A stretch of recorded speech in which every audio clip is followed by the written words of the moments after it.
এই মুহূৰ্তত ৰাজনৈতিক এটা গুৰুত্বপূৰ্ণ খবৰ মিত্ৰতা নহওঁতে দেখিবলৈ পোৱা গৈছে দিছপুৰ সমষ্টিক লৈ ইতিমধ্যে খোৱা কামৰা আৰম্ভ হৈছে বিৰোধী শিবিৰৰ মাজত আৰু বিৰোধী শিবিৰৰ মাজত দিছপুৰ সমষ্টিক কাক প্ৰাৰ্থিত্ব দিয়া হ'ব তাকে লৈ এতিয়া দেখিবলৈ পোৱা গৈছে বহুকেইটা দলৰ মাজত টনা আজোৰা আৰম্ভ হৈছে দিছপুৰত মূৰ বাহিৰে যোগ্য প্ৰাৰ্থী নাই বুলি মন্তব্য কৰিছে ৰমেন বৰঠাকুৰে সমান্তৰালকৈ মীৰা বৰঠাকুৰক কটাক্ষ কৰা পৰিলক্ষিত হৈছে যেহেতু বিধানসভা নিৰ্বাচনলৈ মাজত মাত্ৰ কেইটামান দিন বাকি তাৰ পূৰ্বে মিত্ৰতা নহওঁতে দিছপুৰক লৈ টনা আজোৰা আৰম্ভ হৈছে এতিয়া বিৰোধী শিবিৰৰ মাজত আৰু ৰাইজৰ দলে যেহেতু কংগ্ৰেছৰ পৰা 15খন আসন বিচাৰিছে সেই কথা ক'বলৈ নিবিচাৰিলেও ৰমেন বৰঠাকুৰৰ মুখত সেই কথা আজি স্পষ্ট হৈ পৰিছে যে ৰাইজৰ দলে 15খন আসন বিচাৰিছে আগন্তুক নিৰ্বাচনক লৈ মিত্ৰতা নহওঁতে দিছপুৰক লৈ ইতিমধ্যে টনা আজোৰা আৰম্ভ হৈছে বিৰোধী শিবিৰত নাম নোলোৱাকৈ মীৰা বৰঠাকুৰক বাঘিনীৰ সৈতে তুলনা কৰিছে ৰমেন বৰঠাকুৰে সমান্তৰালকৈ কৈছে মোৰ বাহিৰে দিছপুৰত আৰু যোগ্য প্ৰাৰ্থী নাই দিছপুৰ সমষ্টি চকুৰ ৰাইজৰ দলৰ উপ সভাপতি ৰমেন বৰঠাকুৰৰ দিছপুৰত ৰাইজৰ দলৰ হৈ নিজকে যোগ্য প্ৰাৰ্থী বুলি দাবী কৰিলে ৰমেন বৰঠাকুৰে সমষ্টিটোত কংগ্ৰেছৰ প্ৰাৰ্থিত্ব প্ৰত্যাশী ৰমেন বৰঠাকুৰে মীৰা বৰঠাকুৰক নাম নোলোৱাকৈ কটাক্ষ কৰা দেখিবলৈ পোৱা যায় যেটো কংগ্ৰেছৰ দিছপুৰ সমষ্টিটোত কংগ্ৰেছৰ প্ৰাৰ্থিত্ব প্ৰত্যাশী হৈছে মীৰা বৰঠাকুৰ আৰু মীৰা বৰঠাকুৰক নাম নোলোৱাকৈ কটাক্ষ কৰিছে ৰমেন বৰঠাকুৰে নাম নোলোৱাকৈ মীৰা বৰঠাকুৰক বাঘিনীৰ সৈতে তুলনা কৰিলে ৰমেন বৰঠাকুৰে মোৰ বাহিৰে দিছপুৰত আৰু যোগ্য প্ৰাৰ্থী নাই এইবুলি ঘোষণা কৰিছে ৰমেন বৰঠাকুৰে 2021ত জালুকবাৰী নিৰ্বাচন খেলিবলৈ কংগ্ৰেছৰ কোনো প্ৰাৰ্থী নাছিল সেই সময়ত মই হিমন্ত বিশ্ব শৰ্মাৰ বিৰুদ্ধে প্ৰতিদ্বন্দ্বিতা কৰিছোঁ এতিয়া যদি কোনো বাঘিনী আছে জালুকবাৰীলৈ পঠিয়াই দিব লাগে বুলি মন্তব্য কৰিছে পৰাজয়ৰ ৰেকৰ্ড গঢ়াৰ পাছত বাৰে বাৰে চুলা হলালে ঘাঁ শুকাই নাযায় এনেধৰণৰ কটাক্ষ কৰা দেখিবলৈ পোৱা যায় ৰমেন বৰঠাকুৰে জালুকবাৰীত নিৰ্বাচন খেলাৰ সময়ত বিজেপিয়ে প্ৰলোভন দিয়াৰো অভিযোগ উত্থাপন কৰিছে মনোনয়ন পত্ৰ উঠাই ল'বলৈ মোক বিজেপিয়ে পদপি আৰু ধনৰ প্ৰস্তাৱ দিছিল বুলি এক বিস্ফোৰক অভিযোগ উত্থাপন কৰিছে ৰমেন বৰঠাকুৰে গুৱাহাটীৰ পাহাৰৰ বাসিন্দাক উচ্ছেদৰ ভাবুকি দিয়া কাৰ্যৰো বিৰোধিতা কৰে ৰমেন বৰঠাকুৰে নিৰ্বাচনত বিজেপি চৰকাৰখনকে উচ্ছেদ কৰাৰ আহ্বান জনাইছে ৰমেন বৰঠাকুৰে আৰু কংগ্ৰেছৰ পৰা ৰাইজৰ দলে 15খন আসন বিচৰা বুলি স্বীকাৰ কৰিছে নেতাজনে আৰু সেই কথা যেহেতু প্ৰকাশ কৰা নাই যদিও আজি ৰমেন বৰঠাকুৰে সেয়া স্পষ্ট কৰিছে যে কংগ্ৰেছৰ পৰা 15খন আসন বিচাৰিছে ৰাইজৰ দলে আমি মিত্ৰতাত নাথাকো বুলি কোৱা নাই বিগ ব্ৰাদাৰৰ কেৱল এক সংখ্যা আছে জ্যেষ্ঠতাৰ ক্ষেত্ৰত নহয় বুলি মন্তব্য কৰিছে কংগ্ৰেছৰ সন্দৰ্ভত এই মন্তব্য কৰিছে ৰমেন বৰঠাকুৰে যেহেতু তেওঁ এটা কথা উল্লেখ কৰিছে যে মোৰ বাহিৰে দিছপুৰত আৰু যোগ্য প্ৰাৰ্থী নাই যেহেতু কংগ্ৰেছৰ প্ৰাৰ্থিত্ব প্ৰত্যাশী দিছপুৰ সমষ্টিটোত হৈছে মীৰা বৰঠাকুৰক তেওঁ কটাক্ষ কৰিছে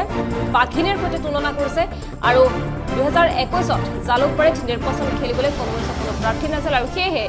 যেহেতু মীৰা বৰঠাকুৰক জালুকবাৰীলৈ পঠিয়াই দিব লাগে বুলি মন্তব্য কৰা পৰিলক্ষিত হৈছে সমান্তৰালকৈ কেইবাটাও বিস্ফোৰক মন্তব্য আগবঢ়াইছে ৰাইজৰ দলৰ উপ সভাপতি ৰমেন বৰঠাকুৰে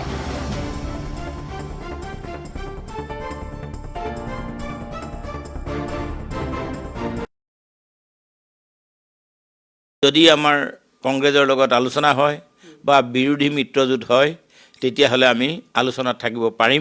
যদি এলায়েন্সো নহয় মই তেতিয়াও এতিয়া দ্বিতীয় হৈ আছোঁ এলায়েন্স নহ'লেও মই দ্বিতীয় হৈ আছোঁ আৰু এলায়েন্স যেতিয়া হ'ব এনেকুৱা কোনো আৰু যোগ্য প্ৰাৰ্থী নাই দিছপুৰত ৰমেন বৰঠাকুৰৰ বাহিৰে যে দিছপুৰত ৰমেন বৰঠাকুৰক এলায়েন্সলৈ হৰাই দিব পৰা আৰু ৰমেন বৰঠাকুৰতকৈ শ্ৰেষ্ঠতম প্ৰাৰ্থী কোনো নাই জালুকবাৰীত নিৰ্বাচন খেলিবলৈ মানুহ নাছিল কংগ্ৰেছ দলত আজি যদি কোনোবা যদি বাঘিনী আছে তেনেকুৱা বাঘিনী মানুহক পঠাই দিব লাগে জালুকবাৰীত নিৰ্বাচন খেলিবলৈ যদি কংগ্ৰেছ দলত কোনোবা বাঘিনী আছে তেনেকুৱা বাঘিনীক জালুকবাৰীত নিৰ্বাচন খেলিবলৈ পঠাই দিব লাগে মানে পৰাজয়ৰ ৰেকৰ্ড গঢ়াৰ পাছত বাৰ বাৰ কাপোৰ সলালেই চোলা সলালে ঘাটো ভাল হৈ নাযায় 2021 চনৰ বিধানসভা নিৰ্বাচনত মই 18 মাৰ্চত নমিনেশ্যন পত্ৰ দাখিল কৰিছিলোঁ 19 মাৰ্চৰ পৰা 2021 চনৰ মোৰ নমিনেশ্যন পত্ৰ উঠাই ল'বৰ কাৰণে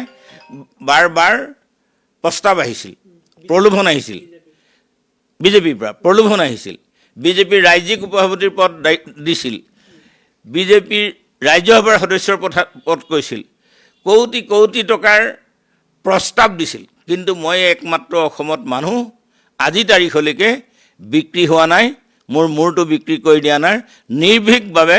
ৰাইজৰ সমাজৰ কাম কৰি আছোঁ বিচাৰ বিবেচনা ৰাইজৰ গতিকে মোৰ পৰিচয়টো কেৱল ৰাজনীতিবিদ নহয় আৰু ৰাজনীতিবিদ হিচাপেও মই যিখিনি কাম কৰিছোঁ মোক কোনো দলে অগ্ৰাহ্য কৰিব নোৱাৰে, অগ্ৰাহ্য কৰাৰ প্ৰশ্নই নুঠে। মই TMCৰ সভাপতি এৰি দিলোঁ, কাৰ্যকৰী সভাপতি হ'লোঁ,